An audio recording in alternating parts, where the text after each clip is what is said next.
Welcome to Podcast with Joanna. What if the reason you keep failing at your goals has nothing to do with your motivation? What if the problem isn't you, but the system you're using? That's exactly what James Clear discovered when he wrote Atomic Habits, one of the most popular books ever written. Over 15 million people have read it, and today, I'm going to explain the first 10 chapters in simple English so that anyone can understand it. And here's the best part. While you're learning these ideas, you'll also naturally pick up 15 useful English vocabulary words that you can use in real life. So whether you're learning English, looking for better habits, or just curious what all the excitement is about, this video is for you. Let's begin. Chapter 1. The Surprising Power of Atomic Habits. Here's a question for you. If you go to the gym just once, does your body change? Probably not much, right? But what if you went every single day for 2 years? That's the whole idea behind Chapter 1. James Clear opens the book by talking about the British cycling team. Before 2003, the team was terrible. They hadn't won almost anything for nearly 100 years. Then they hired a new coach named Dave Brailsford. And Dave had one idea. He called it the aggregation of marginal gains. Now, that sounds complicated, but the idea is simple. Aggregate means to collect many small things together. So aggregation of marginal gains just means collect tiny improvements until they add up to something big. Dave told his team, let's improve everything by just 1%. Just 1%. They improved the obvious things. Training, nutrition, racing strategy. But then they went further. They tested different massage gels for muscle recovery. They found the best pillow for sleeping and brought it to every hotel. They even painted the inside of their team trucks white to spot dust that could damage the bikes. 1% here, 1% there. 5 years later, at the 2008 Beijing Olympics, British cyclists won 8 gold medals. 4 years after that, they broke 9 Olympic records in a single tournament. That's the power of tiny habits done consistently. James Clear gives us a mathematical fact that seems almost impossible. If you get 1% better every single day for 1 year, you will end up 37 times better by the end of that year. But if you get 1% worse every day, you decline to almost 0. So the question is, are your daily habits making you 1% better or 1% worse? Most people don't think about their habits this way. They think about big changes, big goals, big results. But James Clear says results are not the problem. Your system is the problem. A system is the set of daily habits and processes you follow regularly. Your system, what you do every day, is what actually creates your results. He says something simple but powerful. You do not rise to the level of your goals. You fall to the level of your systems.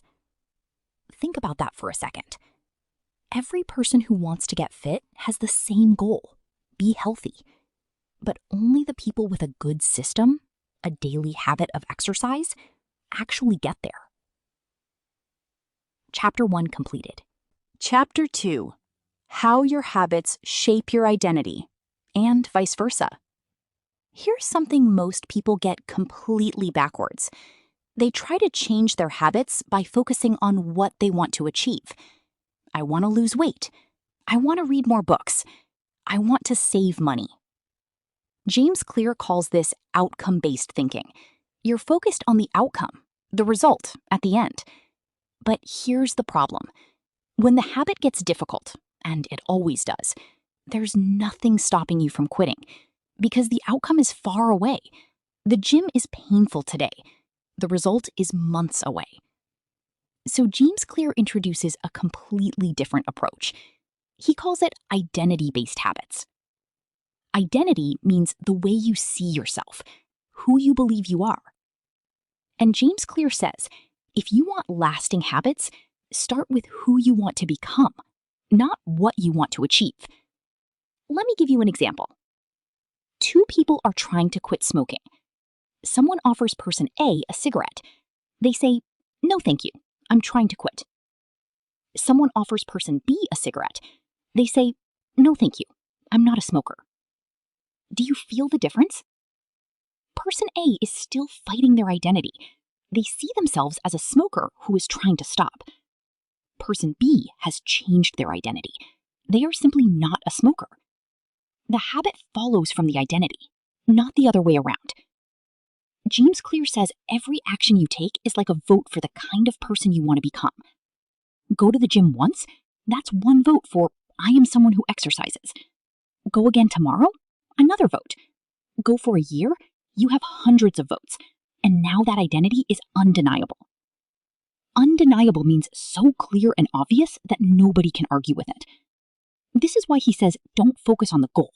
Focus on becoming someone who naturally does the habit. Instead of, I want to read 20 books, think I am a reader. Instead of, I want to run a marathon, think I am a runner. Start small, cast your votes, and over time, the identity builds itself. Chapter 2 completed. Chapter 3. How to build better habits in 4 simple steps. Every single habit you have, good or bad, follows the exact same pattern. James Clear calls it the habit loop. Show simple animation. Habit loop diagram. It has 4 steps. Cue, craving, response, reward. Let me explain each one with something you probably do every day. Picking up your phone. Step 1. Cue. You hear a notification sound. That sound is the cue, the trigger that starts the habit. A cue is a signal that tells your brain to start a behavior. Step 2. Craving. You feel an urge. You want to know who messaged you. That's the craving, the desire that drives the habit. Step 3. Response. You pick up your phone and check the message. That's the response, the actual action. Step 4. Reward. You feel satisfied. Your curiosity is answered. That's the reward, and it teaches your brain to repeat this habit next time. Now, here's the genius part. James Clear says, if you want to build a good habit, make every step easier. If you want to break a bad habit, make every step harder. He organizes this into 4 laws. Law 1, make it obvious. Fix the cue. Law 2, make it attractive. Fix the craving. Law 3, make it easy. Fix the response. Law 4, make it satisfying. Fix the reward. The rest of the book explains each law in detail, and we're going to cover all of them today. But first, think about your own habits for a second. Can you identify the cue, craving, response, and reward of a habit you have right now? A good one or a bad one, it doesn't matter. Try to see the loop. Chapter 3 completed. Wait until you hear this story. There was a man named Upton who went to a hospital feeling fine. He had no obvious health problems, but doctors ran tests and discovered he had a condition that could kill him. Actually, let me tell you the real story James Clear opens this chapter with.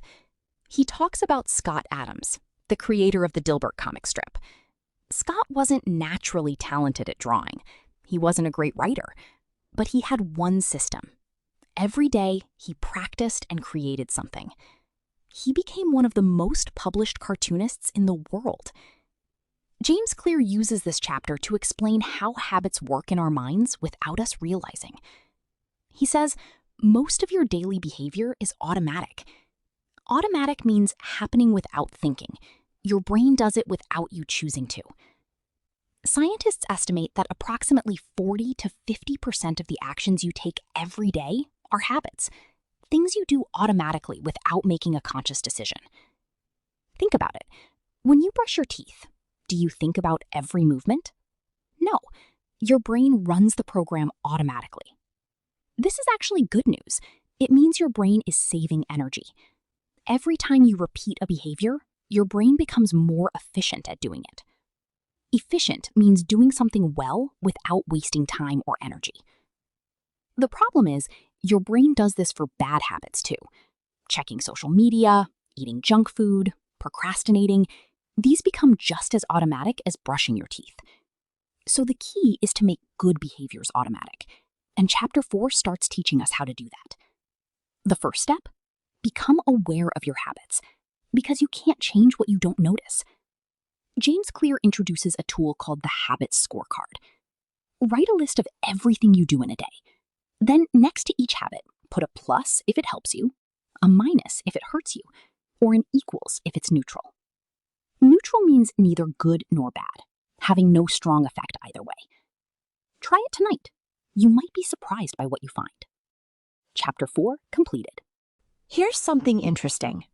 Studies show that people who are specific about when and where they will do a new habit are significantly more likely to actually do it. Not, I'll exercise more, but I will exercise on Monday, Wednesday, and Friday at 7 a.m. in my living room. James Clear calls this an implementation intention. An implementation intention is a specific plan. It states exactly when and where you will do a habit. The formula is simple. I will behavior at time in location. I will read for 20 minutes at 8 p.m. in my bedroom. I will study English at 7 a.m. at my desk. Sounds simple, right? But research has shown this single change dramatically increases the chance that you follow through. But James Clear goes even further. He introduces a second strategy called habit stacking. Habit stacking means linking a new habit directly to an existing one. The formula is, after I current habit, I will new habit. After I pour my morning coffee, I will write in my journal for 2 minutes. After I brush my teeth at night, I will read 1 page of a book. Why does this work so well? Because your existing habits are already triggers in your brain.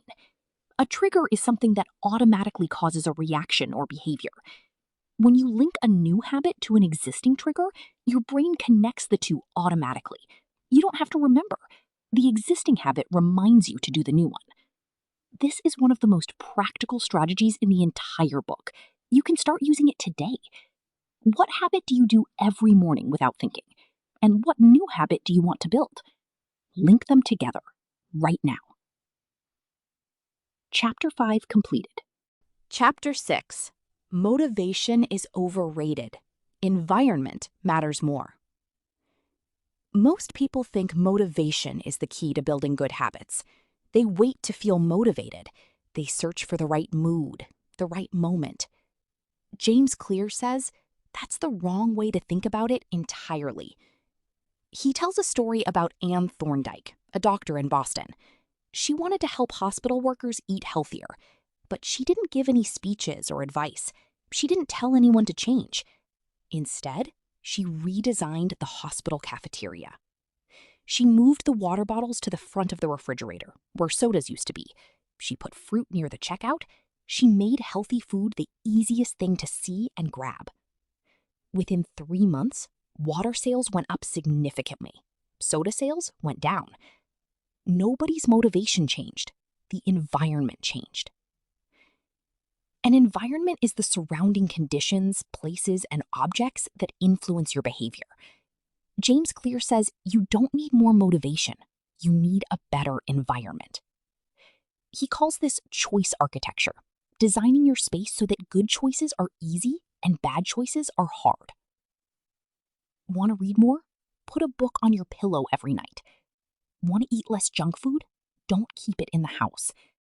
Want to practice guitar? Leave it on the sofa where you can see it. Want to drink more water? Put a bottle on your desk right now. Here's the key idea. Every habit is initiated by a cue, and the most common cues are things we see.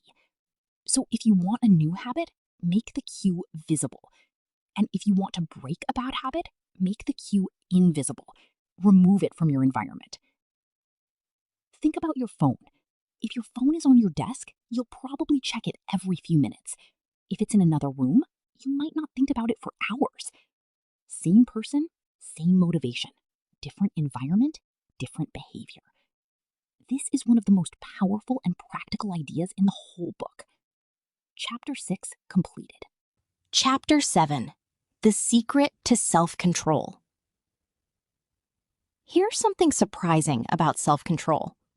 Studies show that the people who appear to have the most self-control, the ones who seem naturally disciplined, are actually not resisting temptation more than the rest of us. They're just exposed to less temptation. Think about it. If there's no chocolate in your house, you won't eat chocolate at midnight, not because you have amazing willpower, simply because it's not there. James Clear uses research on American soldiers during the Vietnam War to explain this. Many soldiers developed drug habits during the war, but when they came home, the majority stopped using drugs completely. This confused researchers. Normally, stopping an addiction is extremely difficult. But the reason was simple. The environment changed completely. The cues that triggered the habit in Vietnam were gone. New place, new life, new routine. No cues, no habit. James Clear's conclusion? Self-control is a short-term strategy. Environment design is a long-term strategy. Willpower fades, it gets weaker, but a well-designed environment works every time. Fades means to gradually become weaker or less effective. He says, instead of trying to resist temptation, try to reduce exposure to it. If you spend too long on social media, delete the apps from your phone's home screen. Don't rely on willpower to stop scrolling. Make scrolling harder. If you want to stop watching TV late at night, unplug it after a certain hour. The secret to self-control is not more discipline. It's a smarter environment. Now, here's where the book makes a really interesting turn. Because the second law, make it attractive, is coming next. And it's about why bad habits are almost impossible to resist. Chapter 7 completed. Chapter 8.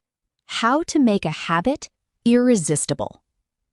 Why are junk food, social media, and video games so hard to resist? The answer is something called supernormal stimuli. In the 1940s, a Dutch scientist named Nico Tinbergen did experiments with birds.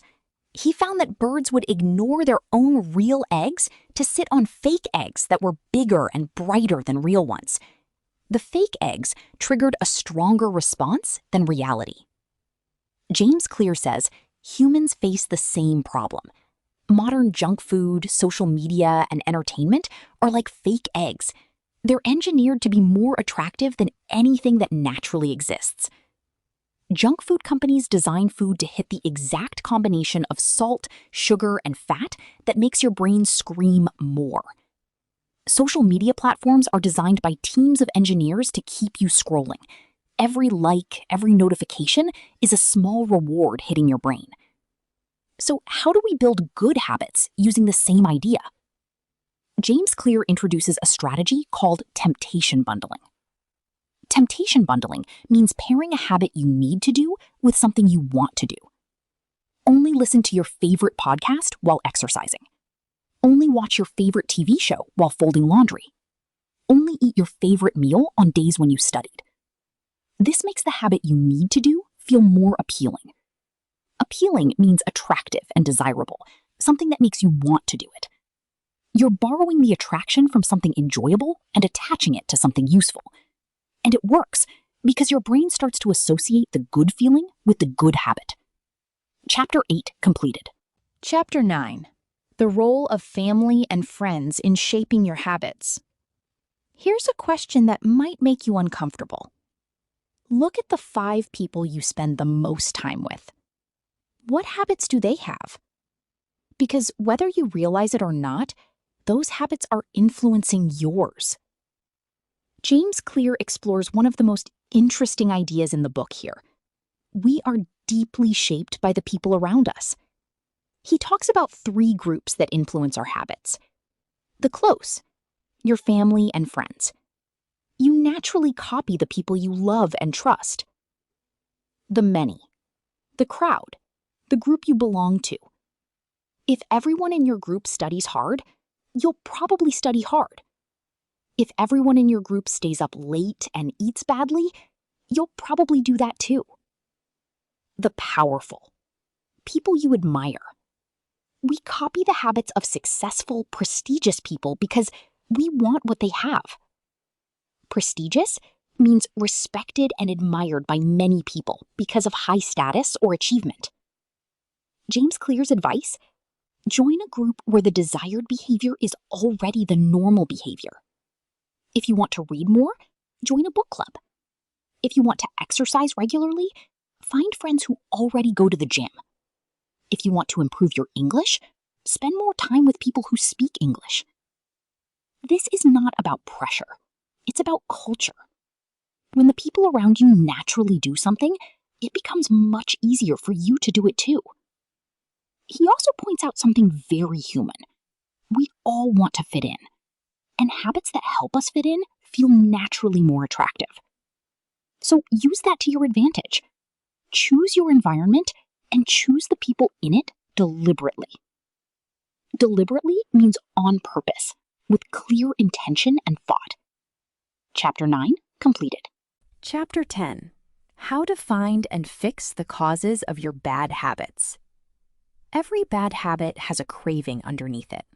But here's what most people miss. The craving is never really about the habit itself.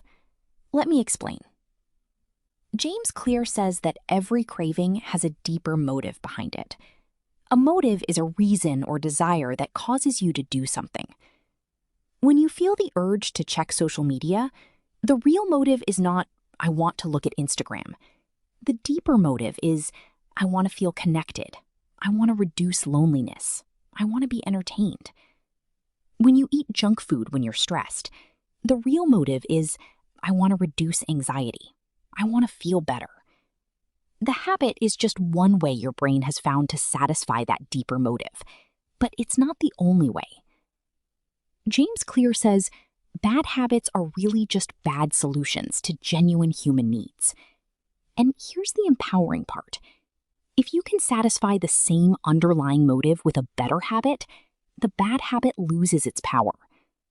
Feeling lonely and scrolling? What if you called a friend instead? Feeling stressed and eating junk food? What if you went for a short walk? The need is real, but the solution can change. He also introduces the idea of a motivation ritual, a short habit that you do before something you want to enjoy. For example, if you always listen to a certain song before you start studying, eventually that song becomes a cue for your brain to focus. The song becomes a trigger for concentration.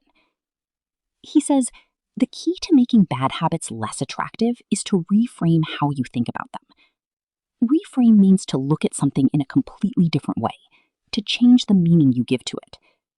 Instead of thinking, I have to go to the gym, think, I get to go to the gym. My body is healthy enough to exercise. Instead of thinking, I have to study English, think, I get to learn a skill that opens doors for my whole life. Small shift in language, big shift in feeling. Chapter 10 completed. Congratulations! You just finished part 1 of Atomic Habits in Simple English. You've covered 10 chapters. You've learned some of the most powerful ideas in modern psychology, and you did it all in simple English. Before you leave, let's quickly review today's vocabulary words. Vocabulary recap. 1. Aggregate. To collect many small things together to form a whole. 2. System. A set of daily processes and habits that produce results. 3. Identity. The way you see yourself and who you believe you are. 4. Undeniable. So clear and obvious that nobody can argue with it. 5. Cue. A signal that tells your brain to start a behavior. 6. Automatic. Happening without thinking or choosing. 7. Efficient. Doing something well without wasting time or energy. 8. Neutral.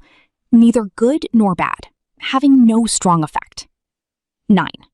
Trigger. Something that automatically causes a reaction or behavior. 10. Environment. The surrounding conditions and objects that influence your behavior. 11. Fades. Gradually becomes weaker or less effective. 12. Appealing. Attractive and desirable. Something that makes you want to do it. 13. Prestigious. Respected and admired by many people. 14. Deliberately. On purpose. With clear intention and thought. 15. Motive. A reason or desire that causes you to do something. Today's challenge: write in the comments one idea from this video that you'll start using today. Maybe it's habit stacking. Maybe it's redesigning your environment. Maybe it's changing your identity from I want to read to I am a reader. Write it in the comments.